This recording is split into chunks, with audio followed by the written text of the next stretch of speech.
In 1814, a mathematician imagined something terrifying, a mind so powerful it could see every single atom in the universe, where it is and where it's going next. He said a mind like that would already know the future, not guess it. See it. Every war, every heartbeat, every last word you'll ever say, already known before you even think it. Scientists called it a demon.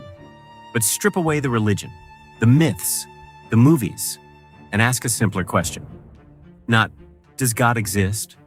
Just this, what would it actually feel like to know everything and never be surprised again? The answer is stranger than you think, and a little bit sad. Here's why this question matters. For centuries, humans have imagined all-knowing, all-powerful beings, gods, machines, minds far beyond our own. And we almost always picture the power, the lightning, the miracles, the absolute control. Almost nobody imagines the actual experience. What does it feel like, from the inside, to be a mind like that? It turns out, physicists, neuroscientists, and philosophers have quietly been answering pieces of this question for years, not about religion, but about knowledge, time, and awareness itself. And when you put those pieces together, something uncomfortable shows up. The more perfect the knowing, the less there is left to feel.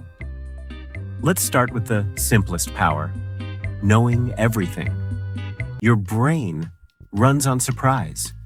Every time something unexpected happens, a plot twist, an unread message, a goal in the very last minute, your brain gives you a small hit of feel-good chemistry.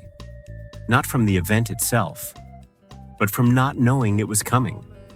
Neuroscientists have shown this again and again. The build-up to an unknown outcome lights up the brain far more than the outcome itself. Now, imagine a mind with no unknown outcomes left. Ever. Every conversation, already known, word for word, before it even starts. Every story, already spoiled, forever. Every "I love you," heard before it's even spoken. That's not a superpower. That's a life with the suspense permanently switched off. And when you remove all uncertainty, there's a name for what's left. Boredom. Endless. Now, add the second power, seeing all of time, all at once.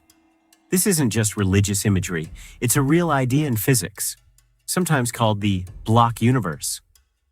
Some physicists argue that past, present, and future all exist together, like pages already printed in a book. We just experience them, one page at a time. If that's true, a being who could see the whole book, your birth and your death, in the exact same glance, wouldn't be experiencing a story unfolding. It would already know how it ends. Think about what that does to hope. Hope only works because you don't know what happens next. Every time you hope things get better, you're leaning into a gap in your own knowledge. Take that gap away completely, and hope has nowhere left to live. Neither does fear, really.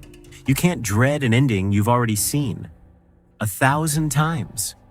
Here's the third power, and maybe the cruelest one, being one of a kind. People who study extreme isolation, monarchs, people at the absolute top of power, describe something simple. It's lonely when no one else understands your position, because no one else is in it. Now, stretch that all the way. A being with no equal, anywhere. Not one other mind built the same way, thinking the same way, able to truly relate. Every other mind would be so far below in understanding that real connection, the kind where someone actually gets you, becomes impossible. You could be surrounded by billions of beings who admire you and still be the only mind of your kind that has ever existed. That's not power. That's the deepest loneliness imaginable, just wearing the mask of power. So, what would it actually feel like to be God? Put the pieces together, and it stops sounding like the greatest existence imaginable. It starts sounding like a very specific kind of prison. No surprise left to feel, no ending left to hope for, and no one left who could ever truly understand you. Meanwhile, you, right now, get the exact opposite. You don't know how your story ends. You don't know what tomorrow's conversation will bring. And you're not alone in that. Billions of other minds are figuring it out right alongside you, in real time.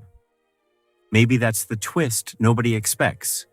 The very things that feel like human limits, not knowing, running out of time, needing other people, might be exactly what makes an experience worth having at all. So, if knowing everything empties a mind out completely, what happens to a mind that knows nothing at all? That's next time on The Unasked.